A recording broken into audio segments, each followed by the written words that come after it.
데살로니가전서 4장 1절에서 12절 말씀 한 절씩 교독하겠습니다. 그러므로 형제들아, 우리가 끝으로 주 예수 안에서 너희에게 구하고 권면하노니, 너희가 마땅히 어떻게 행하며 하나님을 기쁘시게 할 수 있는지를 우리에게 배웠으니 곧 너희가 행하는 바라 더욱 많이 힘쓰라.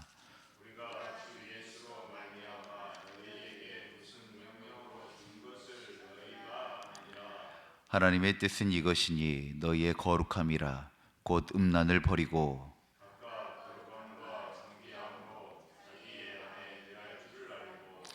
하나님을 모르는 이방인과 같이 생욕을 따르지 말고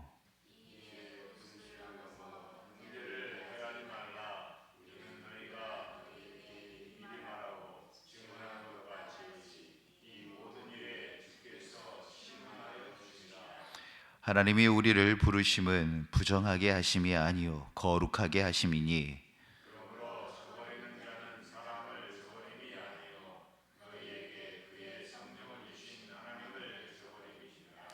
형제 사랑에 관하여는 너희에게 쓸 것이 없음은 너희들 자신이 하나님의 가르치심을 받아 서로 사랑함이라.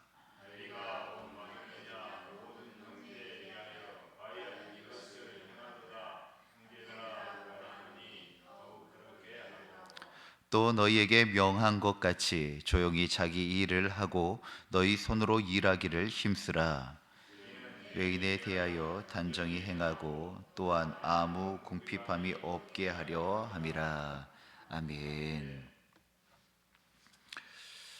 우리는 신앙생활하면서 자주 묻는 질문이 있습니다. 하나님의 뜻이 무엇입니까? 라고 하는 질문입니다. 이러한 질문은 특별히 중요한 선택을 앞두고 또 인생의 방향을 고민할 때 하나님의 뜻을 알고 싶어 합니다. 우리의 앞날에 대하여 하나님의 뜻을 물어볼 때 참 우리는 거기에 대해서 정확하게 알기가 어렵다는 것입니다. 그런데 정작 성경은 명확히 말씀하는 하나님의 뜻에는 우리는 덜 민감할 때가 있는 것 같습니다. 오늘 본문 3절에도 분명히 말합니다. 하나님의 뜻은 이것이니 너희의 거룩함이다 라고 말씀합니다. 하나님께서 우리에게 말씀으로 주시는 이 하나님의 뜻은 복잡하지 않습니다. 단순합니다. 오늘 말씀에도 우리에게 주신 하나님의 뜻은 복잡하지 아니하고 거룩한 삶, 이것이 바로 하나님의 뜻이라고 분명하게 말씀하고 있습니다. 특별한 비밀이나 신비한 미래의 예측, 계시가 아니라 이미 말씀 속에서 분명히 드러나고 있는 것입니다. 하나님을 기쁘시게 하고 성도로서 합당하게 살기 원한다면 우리는 거룩한 삶을 추구해야 합니다. 이것은 다른 것이 아니라 말씀을 따라 살아가는 삶, 바로 세상의 가치가 아니라 세상과 구별된 삶을 말하고 있습니다. 오늘 말씀은 하나님의 뜻인 이 거룩한 삶이 어떤 모습으로 나타나야 하는지 그 세 가지에 대해서 함께 말씀을 나누고자 합니다. 첫 번째는 거룩은 음란을 버리는 것이라고 말씀하고 있습니다. 바울은 당시 그리스 로마 사회에 만연했던 음란과 성적 타락 속에서 성도들에게 분명히 경고했던 것입니다. 3절 4절 말씀입니다. 하나님의 뜻은 이것이니 너희의 거룩함이라. 곧 음란을 버리고 각각 거룩함과 존귀함으로 자기의 아내 대할 줄을 알고 라고 말씀합니다. 이 말씀은 당시 그 이방 사회에 성적 문란함이 매우 당연하게 여겨졌다는 것입니다. 그런데 사실 이것은 그때만이 아닙니다. 고대 근동에서도, 그리고 모든 시대, 또 우리가 살아가는 이 시대에서도 성적 문란함은 매우 심각했다라는 것입니다.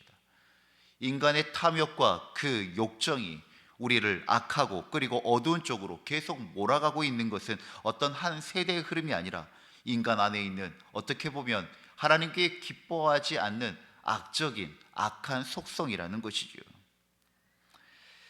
고대 근동에서도 메소포타미아나 그리고 페니키아, 시리아 지역에는 풍요와 다산을 위한 의뢰로 성적 행위와 종교와 종교가 결합된 형태들이 매우 많았습니다. 그런데 그러한 것이 오늘 이 신약 성경에 있었던 그리스 로마 시대에서도 등장했다는 것입니다. 그리스 로마 신화에 보면은 수없이 많은 신들이 나오죠. 그 중에 아프로디테라고 하는 사랑과 다산의 여신이 있습니다. 그 여신을 모시는 신전이 코린토스라고 하는 곳에 있는데, 거기에는 성적 봉사, 즉 성적 봉사라는 여자 사제들이 있었다라는 것입니다. 그렇게 성적인 행위를 가지고 종교적 의식이 만연했던 것이죠. 오늘날에 보면은 JMS, 정명석과 같은 그런 잘못된 교리들, 그러한 모습들이 만연했다는 것입니다. 또 디오니소스라고 하는 술과 황홀경의 신이 있습니다. 그 신을 모시는 그런 축제가 있지요. 그 축제 때는 술과 춤, 방탕과 광란한 성행위가 동반되기도 했습니다. 이것이 그 당시 그리스 로마 시대의 음란한 문화 흐름이었습니다. 그런데 그러한 흐름과 문화 속에 살아가고 있었던 복음을 받은 성도들이 있었다는 것입니다. 그들은 이제 세상의 풍조를 따라가지 아니하고 하나님의 말씀과 주 예수 그리스도의 뜻을 살아가기로 결정하는 사람들입니다. 그렇다면 달라야 합니다.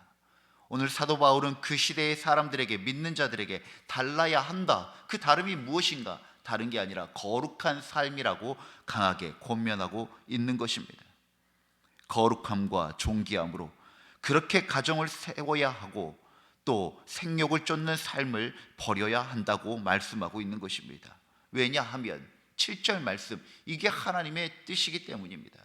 하나님이 왜 너희를 예수 그리스도를 통하여 부르셨냐? 그것은 우리가 그 전에 세상을 따라 살아갔던 부정한 것을 위한 것이 아니라 거룩하게 하셨기 때문이다.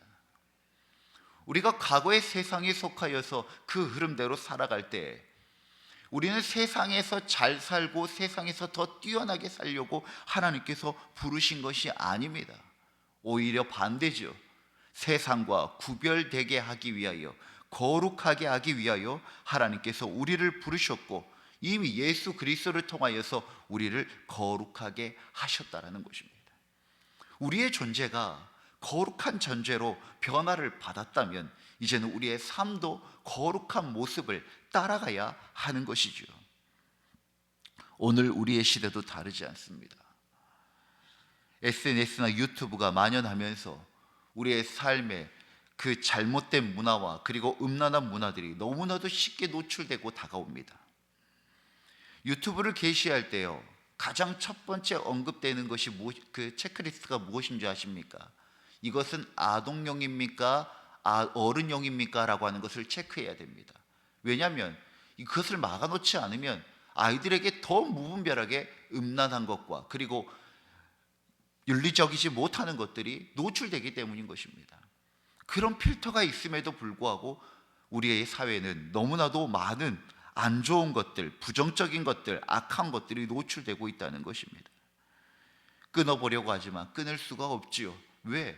우리가 가지고 있는 핸드폰, 이 미디어는 더 이상 우리의 삶에서 분리시킬 수 없는 그런 도구가 되어졌기 때문입니다. 그렇다면 가장 근본적으로 각자의 한 사람 한 사람이 하나님의 말씀을 따라 이 세대의 잘못된 가치와 문화를 분별할 수 있는 영적 분별력, 윤리적 분별력들을 가져야 하는 것입니다.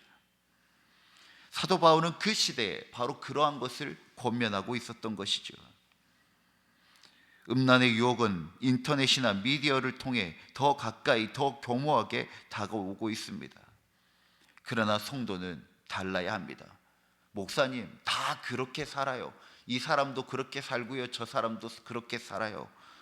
그 말에 타협하지 말고 현혹되지 마시길 바랍니다.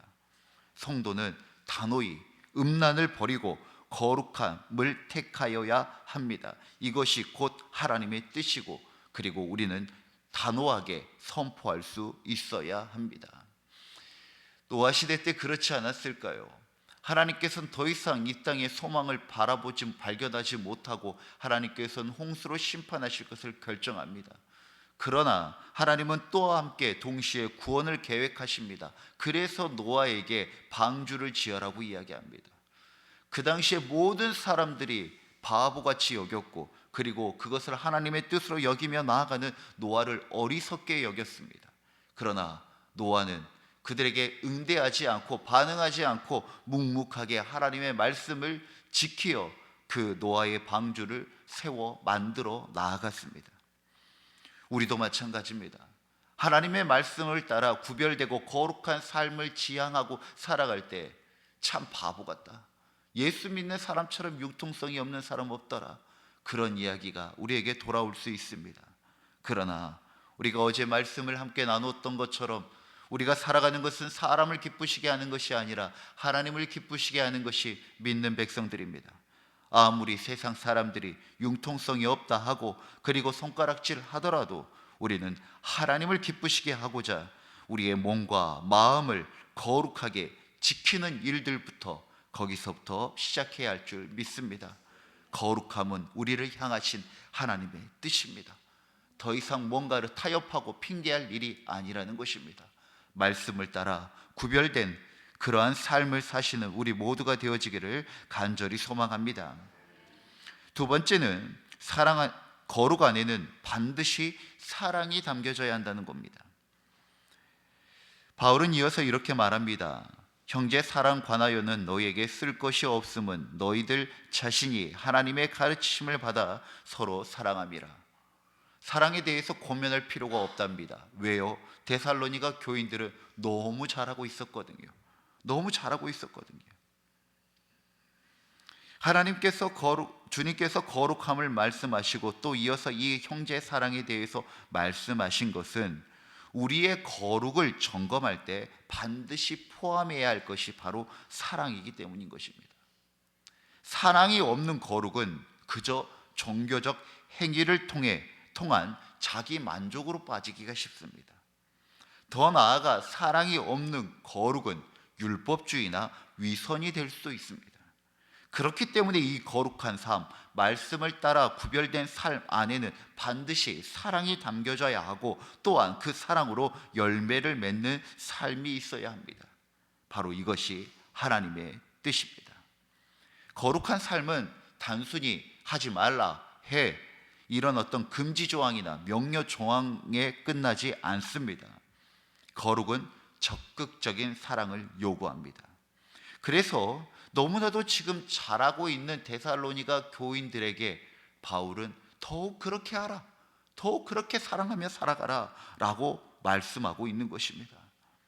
사랑하는 성도 여러분, 사랑해야 합니다. 열심히 사랑해야 하고 뜨겁게 사랑해야 합니다.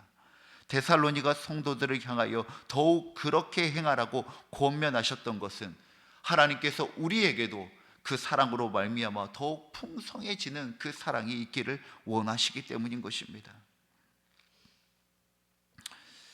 사랑해야 하는데 참 이 사랑이 버거울 때가 있습니다. 사랑도 하나님을 향하지만 또 사람을 향하고 있기 때문입니다. 그런데 사람을 향한 사랑이 항상 우리에게 시험이 되어집니다. 사랑을 주어도 어떤 밑빠진 독에 물을 붓는 것 같은 기분이 들 때가 있습니다. 그럴 때 어떻게 해야 합니까? 하나님, 제가 사랑합니다, 사랑합니다. 그런데 돌아오는 것은 또 불평과 원망과 그리고 갈등과 미움입니다. 그러면 저는 어떻게 해야 합니까? 또 사랑해야 합니까? 사랑하는 성도 여러분, 주님, 내가 언제까지 해야 합니까? 어느 때까지 해야 합니까? 라고 하는 그런 생각이 들 때 주님을 생각하시길 바랍니다. 주의 말씀을 생각하시길 바랍니다. 주님은 우리에게 말씀하시죠. 70번씩 7번이라도 용서하라고 말씀합니다. 그것은 숫자의 개념이 아닙니다. 우리가 끝까지 살아가는 것을 포기하지 말라, 그래도 살아갈 수 없겠니? 라고 하는 주님께서 주시는 사랑의 초대임을 기억하셔야 됩니다. 또한 주님께서 우리를 어떻게 사랑하셨습니까? 죽기까지 사랑하셨습니다. 그것은 우리도 죽을 정도로 사랑해야 된다라고 하는 어떤 강력한 어떤 그런 제시, 그런 기준을 요구하는 것이 아닙니다. 죽기까지 우리를 사랑하셨던 주님을 바라보며 주님께서 그 먼저 하신 그 사랑을 통하여 그 불쌍한 영혼을 바라봐 줄 수는 없겠니?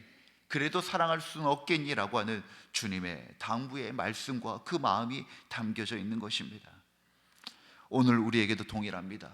예수 믿고 교회 다니는 우리의 모습 안에 거룩이라고 하는 어떠한 잘못된 고상한 모습만 많아지는 것이 아니라 사랑이 담겨 있는 거룩, 사랑을 전파하는 거룩, 사랑을 열매 맺는 거룩이 우리 교회 안에, 가정 안에, 직장 안에 담겨져야 하고, 또한 그것이 실천되어질 때 세상은 우리 안에 계시는 거룩하신 여호와 하나님을 보게 될 것입니다. 우리는 그렇게 하나님 뜻대로 살아가는 것이며 하나님의 뜻을 드러내는 것입니다. 마지막으로 거룩은 조용히 성실하게 살아가는 것입니다. 우리는 보상 심리가 강합니다. 무언가를 주었으면 받아야 하고요, 무언가를 받았으면 주어야 하는 부담감들이 항상 우리 안에는 있습니다. 주었는데 받지 않으면 손해본 것 같고, 받았는데 가만히 있으면 빚지는 것 같습니다. 물론 세상 안에는 이 기브 앤 테이크 좋지요. 세상은 이렇게 깔끔하게 떨어지고 주고 받음을 요구합니다. 자본주의 시대는 더욱더 그렇지요. 가치의 교환을 통하여서 유지되어집니다. 그런데 하나님 나라도 정말 그럴까요? 주고받는 것으로 유지되어지는 것이 하나님의 나라일까요? 혹시 그럴 때는 어떠할까요? 주었는데 돌아오지 않는다면 앞으로 주지 않을 건가요? 돌아오는 것이 없더라도 흘려보낼 수 있는 것이 바로 하나님 나라입니다. 알아주지 않아도 사랑하고 섬길 수 있는 것이 바로 하나님의 나라입니다. 왜 그렇게 할 수 있을까요? 이미 우리는 그 모든 것을 예수 그리스도와 여호와 하나님의 사랑을 통하여 부족함 없이 완전하게 받았기 때문에 돌아오지 않더라도 흘려보낼 수 있고, 알아주지 않아도 사랑하고 섬길 수 있는 것입니다. 그러다 보니 믿는 자는, 주님의 사랑 안에 항상 거하는 자는 한결같이 성실한 삶을 살아갈 수 있게 되는 것입니다. 바울은 오늘 성도들에게 이렇게 권면합니다. 조용히 자기의 일을 하고 너희 손으로 일하기를 힘쓰라 라고 말합니다. 사랑하고 거룩한 삶을 살아가는 것이 누가 알아주고 박수 쳐주고 인정해줘서가 아니라, 그 거룩은 누가 알아주지도 않아도 한결같이 살아가는 어떤 일상으로 나타나는 거룩을 말하고 있는 것입니다. 특별한 사역이나 대단한 업적만을 거룩이라고 말하지 않습니다. 오히려 거룩은 나에게 맡겨진 일을 묵묵히 감당하고 성실히 그 일함으로 통하여서, 그리고 우리가 영적으로 또 육적으로 또 관계적으로 궁핍하지 않게 하는 것, 세상 앞에서 단정하게 또 당당하게 그 일상을 살아내는 것, 그것이 바로 거룩이라는 것입니다. 아마 우리는 살아가면서 경험했을 것입니다. 특별한 일을 한 번 하는 거 하고요, 당연한 일상을 꾸준히 살아가는 거 하고요, 무엇이 더 어렵습니까? 저는 후자가 더 어렵더라고요. 어떤 한 가지를 꾸준히 해 나아가는 것. 어제 한 분과 그런 교제를 나눴습니다. 저희들 지금 성경 통독하고 있죠. 저희들 이제 6일째 7일째 넘어가고 있습니다. 하루의 삶 안에서 약 1시간의 시간을 구별하여 성경을 읽는다는 게 참 쉽지가 않다는 겁니다. 그런데 더 쉽지 않은 것은 그것을 꾸준히 해 나가는 것이 더 어렵다라는 것입니다. 100일간 성경 읽는 거 만만치 않을 겁니다. 그런데 이것이 성경을 일독했다라는 그 성취감도 분명히 있겠지만, 더 중요한 배움과 가르침은 우리의 삶 가운데 하나님의 말씀을 만나는 그 시간을 구별하는 것을 꾸준하게 해 나아가는 그 삶들, 말씀 앞에 머무는 그 시간을 구별해내는 그런 일상을 만드는 것, 그러한 것이 우리 안에 정착이 되어진다면 참 귀한 열매가 되어질 것입니다. 사랑하는 성도 여러분, 우리는 믿음의 삶을 살아간다는 것은 오늘 하루에 반짝하고 끝나는 것이 아니라 주님이 다시 오는 그날까지 묵묵하게 거룩을 살아내고 일상을 살아내는 것이 주님께서 우리에게 원하시는 뜻입니다. 사랑하는 성도 여러분, 거룩이 일상이 되게 하십시오. 그 거룩한 일상이 우리를 지키고 우리를 주님의 길로 나아가는데 흐트러지지 않게 할 것입니다. 오늘 하나님의 뜻은 멀리 있지 않습니다. 거룩하라고 말씀하십니다. 음란을 버리고 형제를 사랑하며 조용히 성실하게 거룩의 일상을 살아가는 우리 모두가 되시기를 주의 이름으로 축원드립니다. 기도하겠습니다. 거룩하신 하나님 아버지, 오늘 말씀을 통해 하나님의 뜻이 우리의 거룩함임을 깨닫게 하심을 감사합니다. 우리 안에 있는 음란과 부정을 버리게 하시고 주님의 사랑으로 형제를 사랑하게 하옵소서. 또한 맡겨주신 그 자리에서 묵묵하게 조용히 성실히 감당하여 세상 앞에 하나님의 뜻을 드러내는 삶을 살게 하여 주시옵소서. 그 주님의 뜻이 우리의 일상과 우리의 삶과 우리의 문화와 우리의 이야기가 되게 하여 주시옵소서.